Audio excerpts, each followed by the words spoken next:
Welcome everyone, Costini here with a discussion about the Dwarves in Total War Warhammer 3 Immortal Empires, and to talk about certain essential mods that I would recommend to any player if they want to make the Dwarves playable, because they're in a pretty sorry state. I mean, you can certainly make them work in the default state, but it is not going to be a great experience.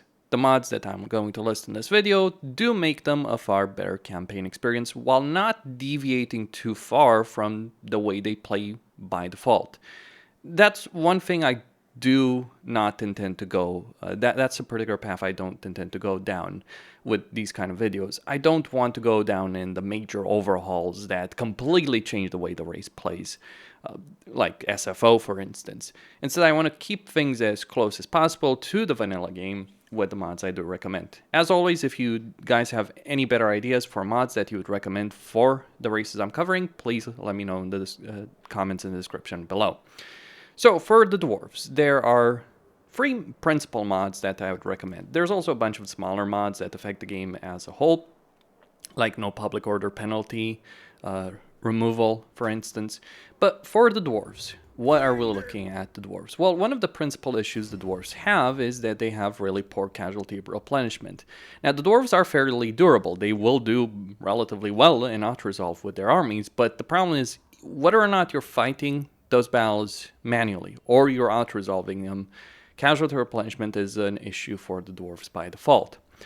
Unless you get the craftable Dwarf replenishment mod that, through the Forge system, allows you for 200 oath gold to craft the priest. This is an ancillary, and this gives you 14% casualty replenishment. 14% isn't the greatest in the world, but it is certainly good enough. I'd say about 10% is a number that anyone could really use, unless you're Siege for whatever reason. Siege needs by 20% or even more to be in a good state if you're playing them. So this will allow you to progress on the campaign map more, not waste time. You don't want to waste time. The end-turn times in Warhammer 3 are fairly long. Maybe Creative Assembly needs to improve them the way they improved them in Warhammer 2 Mortal Empires after a while. Maybe they need to look at that. But overall, you will be able to recover from battles faster. You'll be able to accomplish on the campaign more, and you won't be stuck in a passive stance. I think the worst thing you could do in playing any strategy game is to be extremely passive.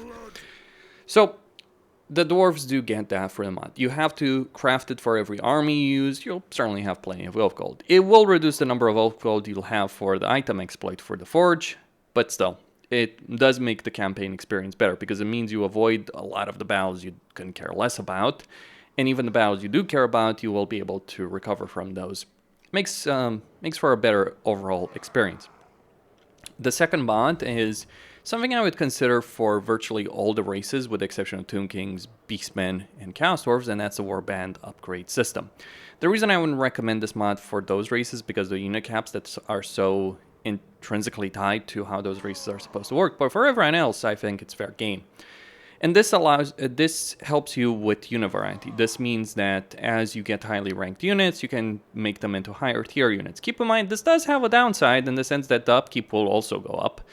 But at the same time, it does prevent that situation where you don't want to ever stop going with your army to just go back recruit. And it's never pleasant to get rid of highly experienced units in your force just to go back and recruit rank 1 units that are higher tier. But you do need to get those higher tier units to be competitive. That's what the Warband upgrade mod does. And finally, there is the Unforgotten Dwarfs mod. I think this came out at about the same time that the Forge of Chaos Dwarves did, where a lot of us were very disappointed that Creative Assembly had changed nothing for the Dwarves. And you know what the sad state of affairs is? That Creative Assembly doesn't need to necessarily make a major overhaul to vastly improve the Dwarf campaign experience.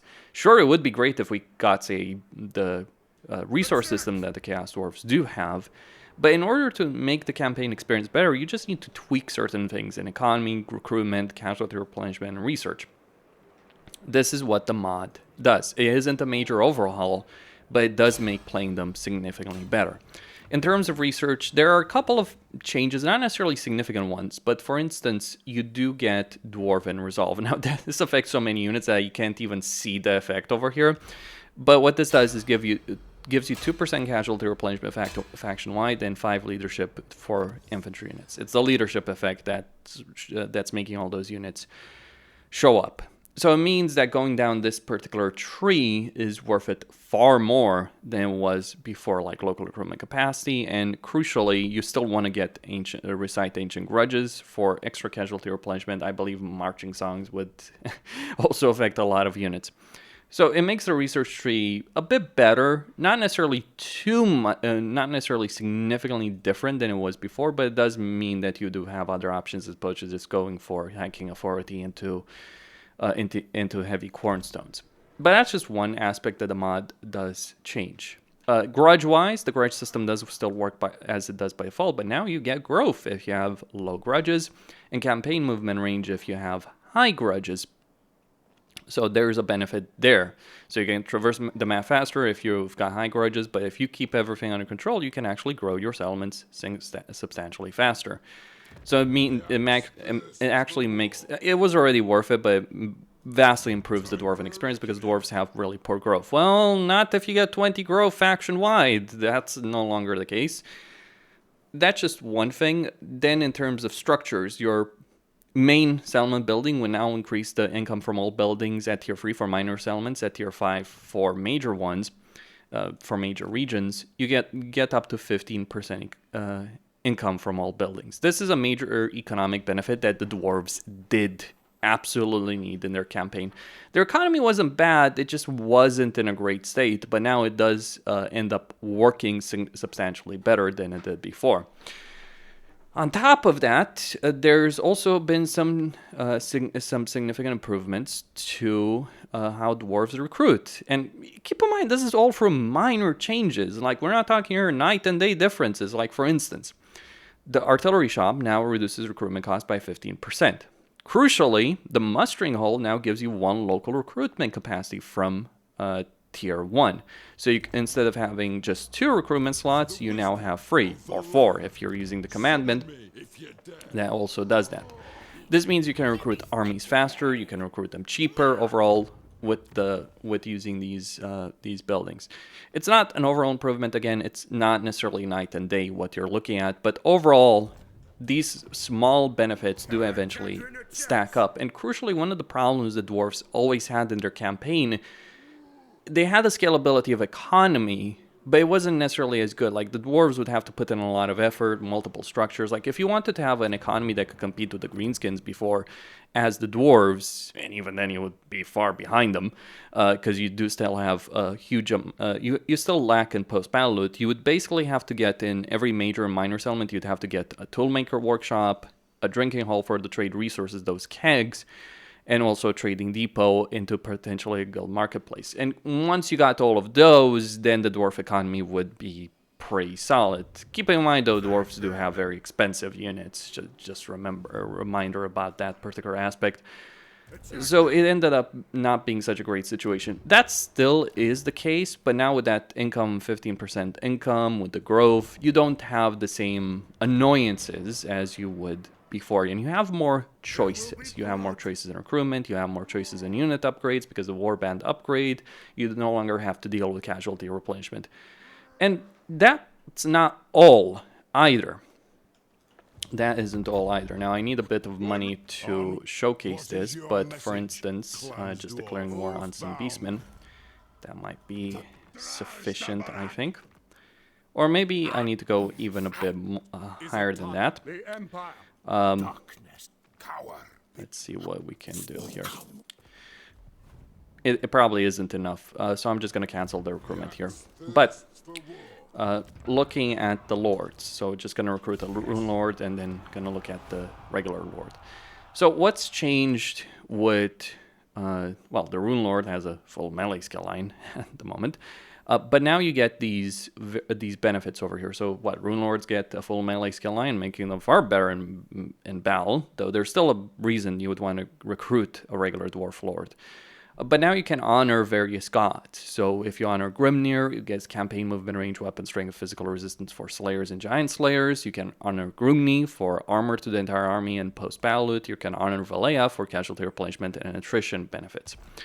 This is also available for a regular Dwarf Lord.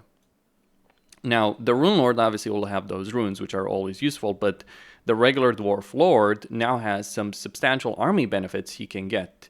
Like, he can get Hold the Line ability, which charge Reflection for himself. He can get 15% unit mass, melee defense, and Keepers of the Peace. Or he can go with Frenzy, melee attack for his army, Vigor loss reduction, campaign movement range, or Stalk and Vanguard deployment, along with speed for all his units and an ambush benefit.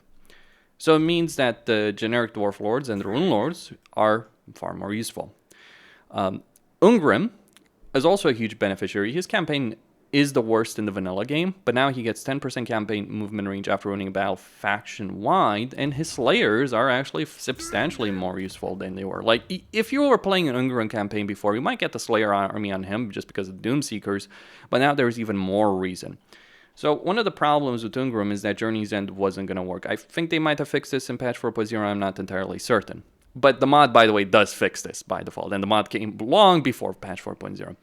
But then you get Slayer King. Now, what Slayer King does is, Slayer King gives you Legend's End. So the difference is, whereas Journey's End only kicks in until units are at 75% HP, and that means the models, the entities of a unit don't die, Legend's End kicks in at 50% HP. So your Slayers are going to be substantially more useful in battle because of this. And yes, it does function. You get magical attacks for your entire army, or you can get fire resistance.